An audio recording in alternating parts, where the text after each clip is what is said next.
Hi, this is Josh Clark with this week's episode of Be Your Best. Today I'm here to talk about the sixth step in a series called 7 Steps to Your Best Year Ever.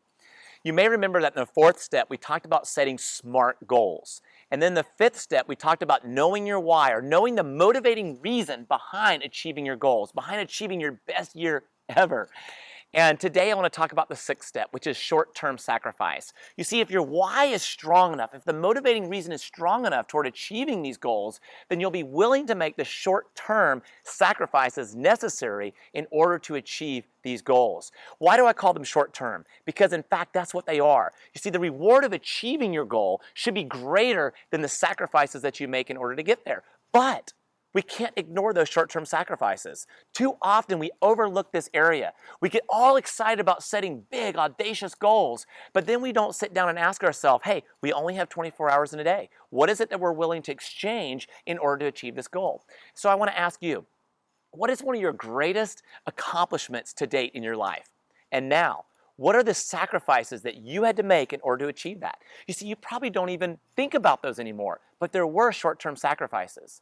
You know, in order to live an extraordinary life, to live your best life, you have to make sacrifices. You know, too often we choose the path of least resistance, the wide path.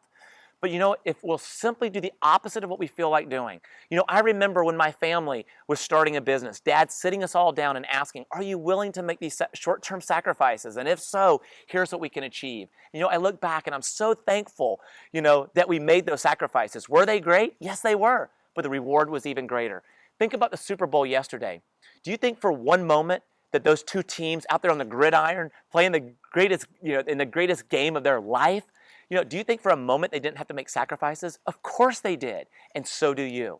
So do you and I. Don't we tell our kids, you know, we say, you can't watch TV, you can't play on your phone, you gotta do your homework. Why? You gotta make short-term sacrifices in order to achieve an extraordinary life, in order to have a great career, in order to make a difference. You know, that's one of those sacrifices for us is we don't have cable television, we don't have satellite. Why? Why do we want to watch other people live out their dreams when we can go live our own? Those are sacrifices that are, you know, are worth it for us. And so do the opposite of what you feel like doing. You know, and don't quit. When you feel like quitting, say, no, I'm going to do the opposite. See, that has been one of the biggest keys to this, you know, the success that God has blessed me with. Whatever that is, it's come from choosing to do the opposite. Because oftentimes at the moment, what your emotions feel like doing isn't the right decision. And you'll look back and you'll say, I'm so glad I did the opposite. You know, I think about 1 Corinthians 9, when Paul says at the end of that chapter, he says, everybody is in the race, but one receives a crown. He says, so run that you may win. You know, why should you let this year just pass you by? Why should you look back and, you know, at another wasted year? You know, God has given you, blessed you with unique talents, gifts, and abilities that only you possess. What are you going to do with it? Are you going to make those short-term sacrifices and live an extraordinary life, a life of impact? I know you will. It's your destiny. And so my challenge to you is, what is at least one challenge that you're willing to make? And then I also want you to write down, what is a reward? What is a reward at the end of living your best year ever? And then even break down this year, the goals that you set, break them down into milestones, and then reward yourself along the journey. And then, if this video has encouraged you, I want to ask you, go out there, please, and share it with your friends and family.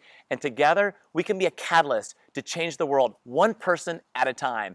And I can't wait to come back next week and join you as together we talk about the 7th step, which really is the quintessential key to achieving your goals and living your best year ever. I look forward to seeing you there. In the meantime, make it an awesome week, and God bless.